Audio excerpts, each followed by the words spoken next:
What's up, guys? Welcome to my channel. My name is Veteran, and if you're not a subscriber, please consider subscribing for truth. And in this video, I want to do an analysis of Dave Chapelle.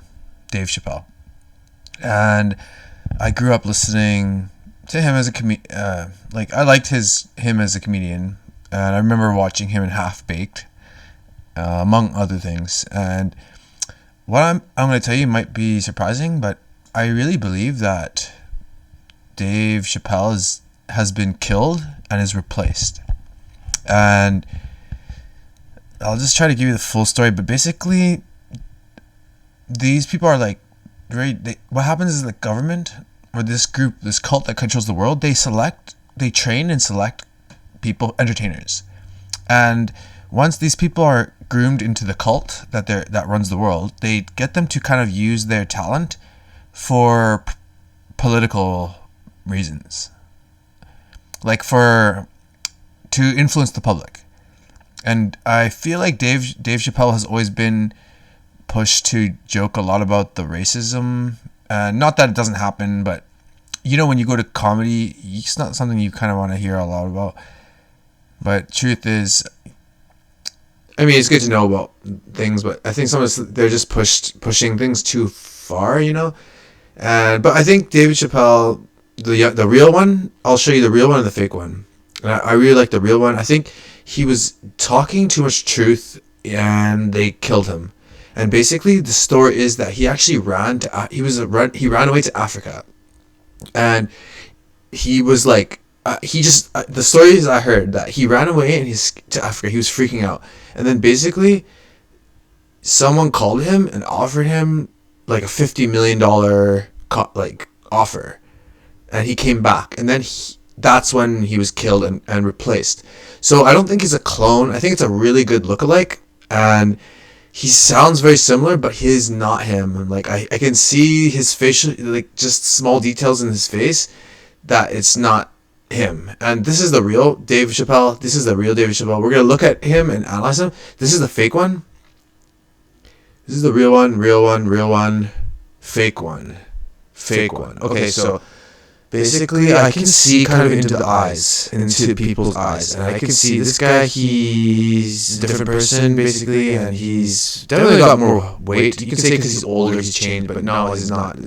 I really believe that this guy's a big time stoner, and he's gonna stay lean for a long time.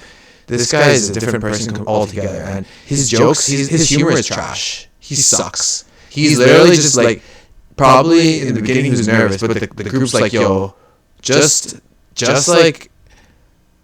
basically say any dumb joke, and these idiot people will just laugh at anything you say. And they always have people in the audience who are just paid to laugh at anything anyway. But I know this is not him, and he's very political. This fake one, he's very political. They use him to lie about so much bullshit. He's just when was Dave Chapelle ever political? He's this guy's talking about a lot of stuff. So we're gonna analyze him. So let's just get right into it. Let's watch the real one. I've been seeing that kind of shit, man. It's what it is. They use the TV to program us. So I want you to focus on his humor. You ever watch a cartoon as you used to watch when you were little as an adult? It's wild shit. Some wild shit. I was with my nephew sitting there, we watching Pepe Le Pew, and I say to my nephew, I said, now pay attention to this guy because he's funny. I used to watch him when I was little. And we watching Pepe Le Pew with him old now. I'm looking like, good God, what kind of fucking rapist is this guy?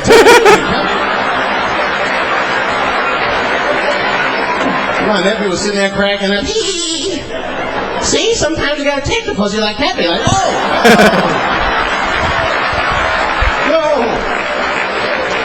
I had to turn the channel real quick. I'm genuinely laughing. He has a good humor. I turned on Sesame Street. I said, oh, Sesame Street. This is much better because now he'll learn how to count and spell. But now I'm watching it as an adult, and I realize Sesame Street teaches kids other things. It teaches kids how to judge people and label people. That's right. They got a character on there named Oscar. They treat this guy like shit the entire show.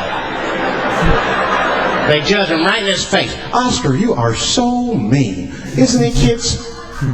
Yeah, Oscar. You're a grouch. It's like, bitch, I live in a fucking trash can.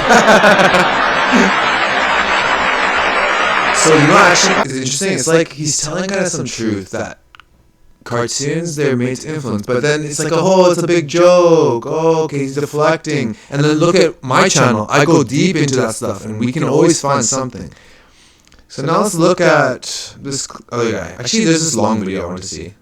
You were in England? London? Is that where you were? Yes, man. Man, I'm gonna tell you something.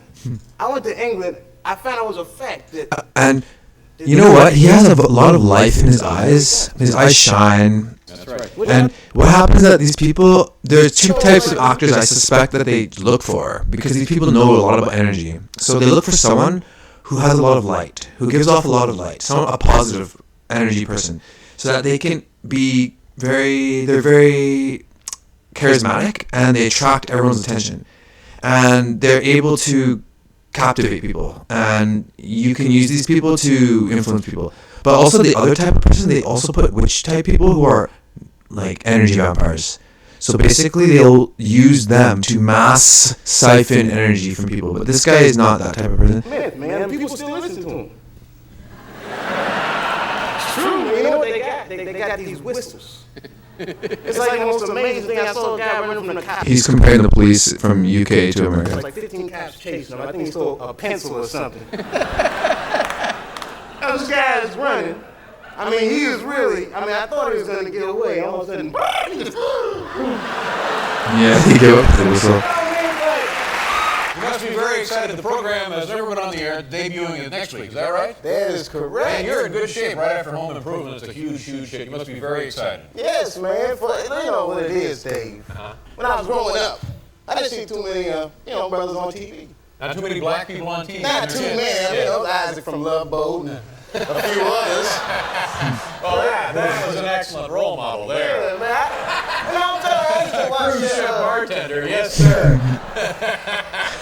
Slick. I've never seen that show, but people have. But you can tell, like, you can even laugh just watching them work. Okay, now let's look at this guy. And we're going to look at facial features. We're going to look at their character. Let's see. This is still the real one.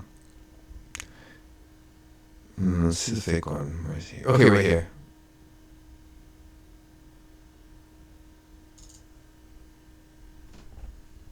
Okay, now also I feel like his body language.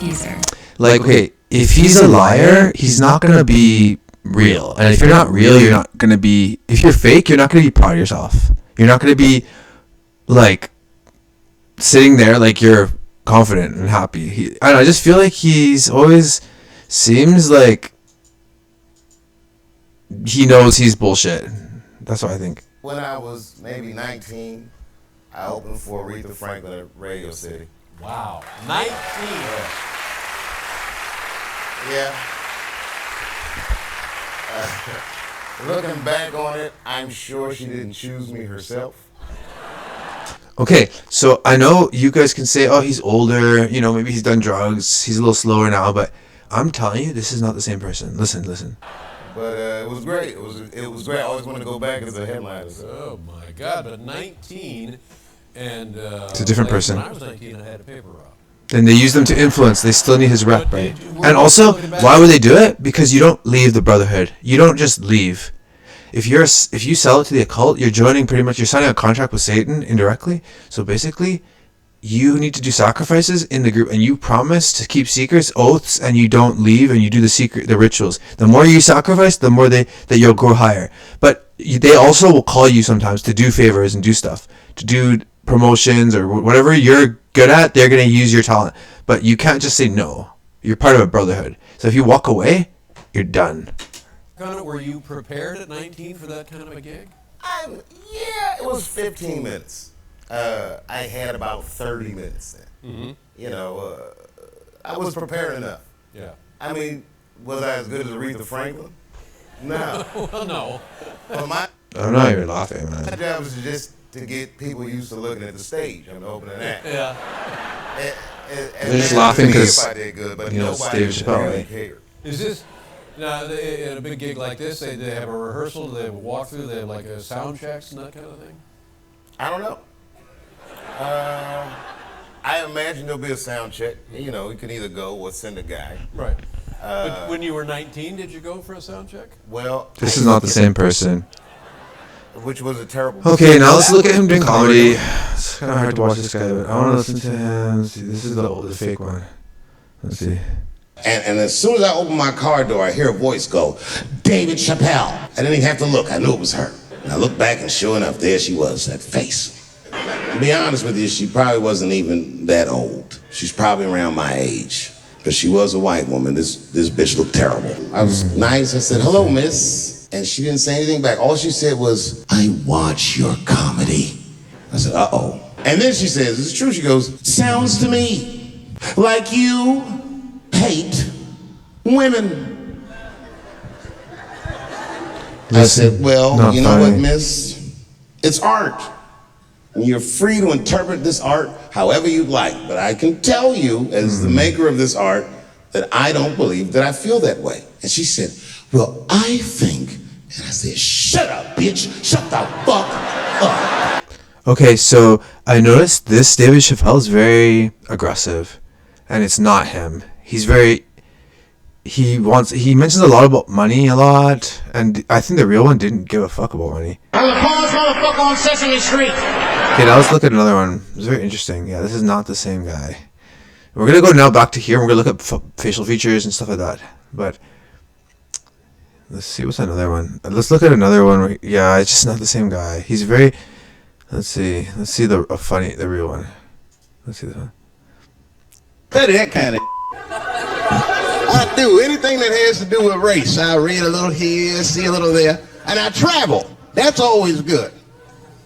Traveling has made me a racism connoisseur, if you will. You know, it's different from region to region. Anyone ever been down south? So you guys know what I'm talking about. And the racism down there is just it's perfect. It's due to a perfection. It's comfortable, it's out in the open. There are no secrets in Mississippi. Everybody knows the deal. Morning, nigger. Morning, sir.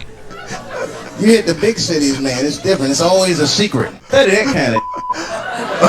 I do anything. But he's like an agent to push, the racism thing, to keep people thinking about it. To keep never letting the white man live it down. The shame that we feel. Fuck. God, my goodness. But let's see here. Fuck. I'm a white. I look white, but I don't feel white because I actually am Spanish in my blood. But I'm Latino. But funny thing is, they don't see me like that. I'm freaking white. Look at my white devil cracker face, white devil cracker. But to be honest, I'm a type of guy who will die for the freedom of any race or culture, and I won't put up with any racism. But damn, man, just enough of that. Look, he's getting political on Charlie Kirk, which I think Charlie Kirk, actually, it was a hologram. Charlie Kirk was saying everything right. He's just an agent. Charlie Kirk basically was saying everything right. Then he started saying, oh, we gotta get guns, take away the guns. And then also he got shot by a gun. So now it's gonna push momentum for the Christians to take away the guns, right? Ridiculous. It's all a show. Actually, I saw a video. Someone was actually analyzing the hologram. It was a hologram. There was no blood on the shirt of the actual fake body, the dead body of Charlie Kirk, but you see the hologram had a lot of blood. Yeah, okay, let's look here now. Let's go back to... Sorry, I got off topic. It was a terrible mistake. I skipped the sound check. Okay, we're going to look at now just the face. Okay, so we're going to mark this spot. So this is 1441. That's so interesting. 1441. Okay, so 1441. Look at his ears. And I think I was looking at this before. I want you to notice I keep it all. his eyebrows and the word I can't remember what this part's called. In perspective. It's not the. Well, good for you to keep it in perspective because it's something. It looks very similar to him, but it's not him. Okay, now let's look at him now here. And you know what? You think that when they get older, they're better at their craft. he would be funnier. The older you get as you're an entertainer, you get better. Not senile, you know. He's the type of person who's gonna improve, not freaking degenerate. Cause I piss my neighbors off. I train them in the lobby, so they always, yeah. Yeah, look at, notice the eyebrows. They're different. And his ears actually look a little different. Oh yeah, his lips looks different. I remember his lips looks completely different. Oh, I went too far. Okay, 3. Let's look at it a bit. Sit whitey. Okay, just look at his face, look at his eyes, look at his lips, And roll over. Whitey. and his energy. Okay, now let's look at the other guy. Oh yeah, I think this is the thing I wanted to look at too. We'll look at that in a second. Okay, now.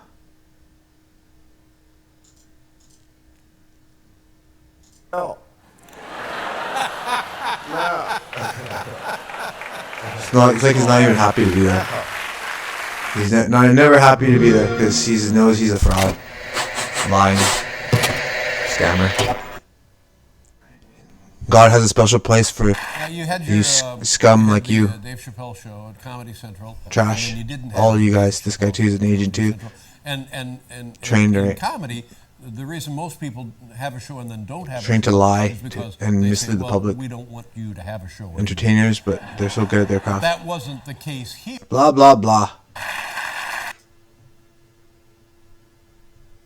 I'm of the belief that the best comedians bomb hard. When they bomb hard. You take chances. Sometimes you fall flat. Sometimes you do great. I think that's my favorite comedians did that. Now, in having this discussion, Of course, because he wants to cover his ass because he knows he's fake. Of course he'd say that. Okay, now look at the real one. There's something interesting in the beginning of this interview. I think he talks about that contract. Because this is right after he came back from Africa, I think. Yeah, this is right after he came back from Africa. Finnish dishwasher cleaner removes. And then you can see him like 5 years ago, he was normal. And then after he changed to this different person. It's not like, 20 years later. Yeah. Just like Eminem, just like Dr. Dre, Avril Lavigne, keep up on what's going on. Dr. Fauci. Knowledge of These are the people I know that they're dead and replaced or cloned. Well, you know, it's funny, Dave. And they even have show dead and cloned. In Puerto Rico, right, I started seeing, like, you know, I was meeting a lot of people from overseas. Yeah. And these people, they're very edgy. They don't like Americans so much right? anymore, I'm starting to feel. They wouldn't say they don't like Americans, but they'll say things that would just mean, like, you know, statistically, Americans are the fattest people in the world. And then first of all, they're talking to me, so it sounds crazy. That's right. And second of all, I said, we supposed to be fat. We're rich. That's how we roll. It's like, Cool. if you notice, when we bombed Afghanistan, we dropped food on them first, just so they know the fat people are coming, man. Don't we got food to drop. How we roll. Yeah, he's pretty funny, but the fake one is never funny. He's always trash. Anyway, guys, I think that's enough, guys. Peace. God bless you and your families.